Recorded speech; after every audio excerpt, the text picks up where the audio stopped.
శివుని కూతుళ్ల రహస్యాలు. దేవతల లోకాలు, పర్వతాలు, ప్రకృతి, దివ్యశక్తులు అన్నిటి మధ్య జరిగే అద్భుత గాథ. ప్రారంభం. కైలాస పర్వతం. చంద్రుడు పూర్ణిమ కాంతితో మెరిసే రాత్రి. కైలాస పర్వతం హిమాలయ శిఖరాన్ని తాకే ఆకాశంలో నిలబడి ఉంది. సగటు మనిషికి కనిపించని దివ్యప్రపంచం అక్కడ ఉంది. శివుడు గంభీరంగా ధ్యానం చేస్తూ కూర్చున్నారు. పక్కనే పార్వతీయమ్మ సుఖంగా ఆయనను చూస్తూ నల్లని హిమాలయ రాత్రిని ఆస్వాదిస్తోంది. ఈ అద్భుతమైన క్షణంలోనే ఆ గాథ మొదలైంది. ఒక రోజు పార్వతీయమ్మ గమనించింది, శివుడు తరచుగా తపస్సు చేస్తూనే ఉంటారు. గణాలు బయట తిరుగుతూ ఉంటారు. కుమారులు, కార్తికేయుడు, వినాయకుడు స్వంత పనుల్లో బస్గా ఉంటారు.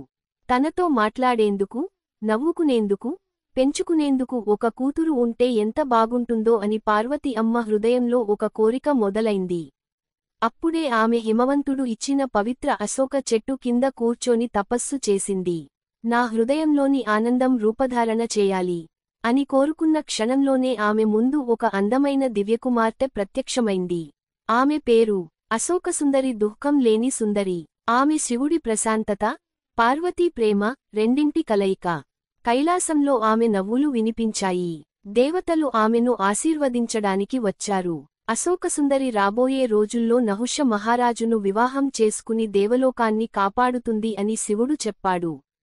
ఈ విధంగా శివుని మొదటి కుమార్తె కైలాసంలో సంతోషాన్ని నింపింది. ఒక రోజు దేవలోకంలో పెద్ద సంకటమొచ్చింది. దేవతల మధ్య విభేదాలు, యజ్ఞాలలో గర్వం, రాక్షసుల దాడులు, ఇలా గందరగోళం పెరిగింది. ఆ పరిస్థితిని చూసి శివుడు కోపంతో తన కళ్లను తెరిచారు. ఆ క్షణంలో ఆయన నుంచి వెలువడిన దివ్యకాంతి, శక్తితో నిండిన తేజస్సు, అది వెలుగులో కలసి ఒక రూపం దాల్చింది. అదే జ్యోతిదేవి. ఆమె వాక్యం, అన్ని లోకాల్లో శాంతి స్థాపించడానికి నేను పుట్టాను. జ్యోతిదేవి వెళ్లిన చోట వెలుగు, జ్ఞానం, శాంతి పెరుగుతాయి. దేవతలు ఆమెకు నమస్కరించి ఆశీర్వాదాలు తీసుకున్నారు. ఆమె శివుని తేజస్సే రూపం. కైలాసం చుట్టూ పారే మంచు ప్రవాహాలు, వర్షాలు, గంగ ప్రవాహం. పార్వతీయమ్మ ప్రకృతిరూపం కావడం వలన ఆమె హృదయంలోని ప్రేమ, నీటి పవిత్రత కలిసి ఒక దివ్యశక్తిని సృష్టించాయి. ఆమె పేరు మనస్విని, మనస్సులాగా స్వచ్ఛమైనది. ఆమె రూపం నీలిరంగులో మెరిసిపోతూ ఉంటుంది. నీటి తత్వాన్ని నియంత్రించే శక్తి ఆమెది. అంటే వరదలు తగ్గడమా, దాహం తీర్చే జలధారల నియంత్రణ, ప్రకృతి సమతౌల్యం నిలపడం, అన్నీ ఆమె చేతిలోనే ఉంటాయి. మీరు చూపిన చిత్రంలో కనిపిస్తున్న ఆ నీలి దేవకన్య, అదే మనస్విని అని కథలు చెబుతాయి. కొన్ని శాక్త పుస్తకాల్లో ఉన్న ప్రత్యేక కథ ఇలా ఉంది.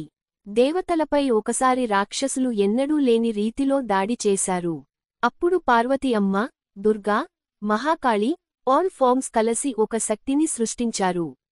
ఆ శక్తి శివుడి రౌద్రత్వాన్ని స్త్రీశక్తిగా మార్చిన రూపం. ఆమె పేరు నిప్పు శివకామేశ్వరి.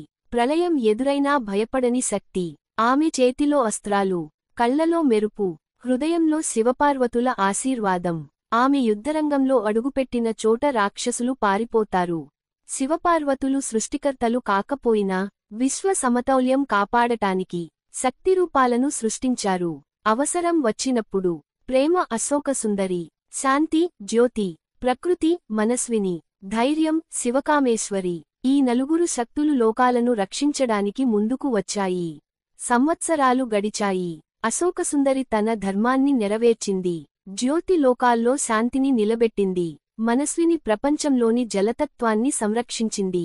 శివకామేశ్వరి యుద్ధాల్లో దేవతలకు శక్తినిచ్చింది. కైలాసంలో మళ్లీ శివుడు ధ్యానములో, పార్వతీయమ్మ చిరునవ్వులో, గణాలు హర్షంలో, శాంతి, ఆనందం, దివ్యకాంతి విరజిల్లాయి.